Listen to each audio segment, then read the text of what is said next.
Hello everyone, in this video we're going to talk through how I've completed this tiger, including all of the tools and techniques I used to complete this one. If you like this piece and feel like you'd like to give it a go, you can check me out on Patreon where this is a full real-time tutorial. So we go through this step by step, you get given the line art, reference photo, material list and all the information to follow this step by step by yourself. I have a whole bunch of tutorials on Patreon and new pieces coming out every month, including polls where you can vote for what you want to see the next month. So let's get started drawing the tiger, and first of all we'll talk about these whiskers. So the tool we're going to use to put these whiskers in before we put down any colour is called an embossing tool. So it just has a sharp point at one end and a ball point at the other end. You can find them at most craft shops and it just indents the paper so that no colour goes in there. It's sometimes best to go in and have a little practice on a bit of paper like I have here before you get started on your actual piece. So when putting in these whiskers, you want to make sure that you're doing one continuous line and they're not going fully in a straight line, like you want to have a little bit of a bend or a curve to them as whiskers do. And then when you're putting your colour down, you need to put your pencil on the side so that you're not getting any colour into the embossed lines. This can be really time consuming as it takes a while to go around all of those little embossed lines when you're putting the colour down, especially when there's different colours and light and dark colours underneath them. But the overall effect is very impressive. But then what happens if you do get some colour into those embossed lines? What can you do about it? One of the tools that I used to help this was my Mono Tombow eraser.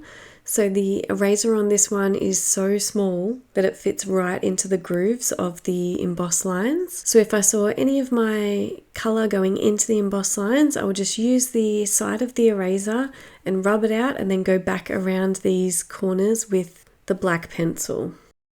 So then to get this fur texture, as well as using the embossing tool, I did go in and use a slice tool. I have two different types of slice tool, which one is an actual slice tool and the other one is just a craft knife. So once you go down with a couple of layers, and if you use a colour pencil blender and then go over with more layers, you can slice up some of the top layers to see the underlayer underneath. So this is what can help to get those lighter layers over the darker layers and add a lot of thickness to the fur.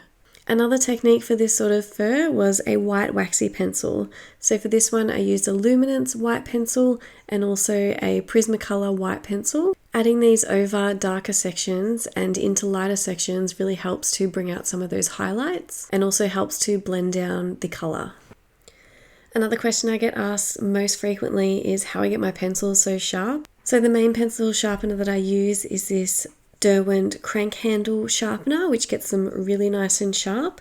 And then I also go in with a sandpaper sharpener for those really little fine details. This also saves you money as you're not going through and sharpening your pencils down every time you need a sharp point, and it just helps to get those really little details in there.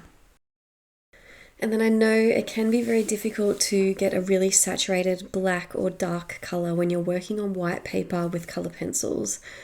So I used a colour pencil blender.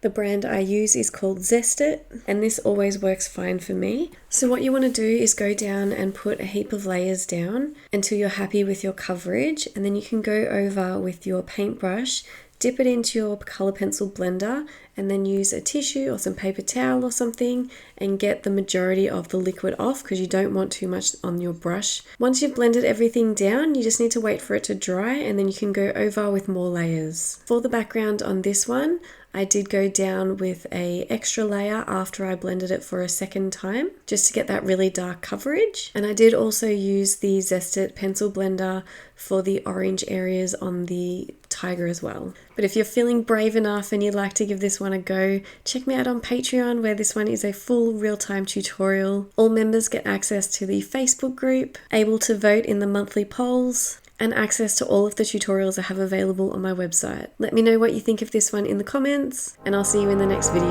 Thanks guys.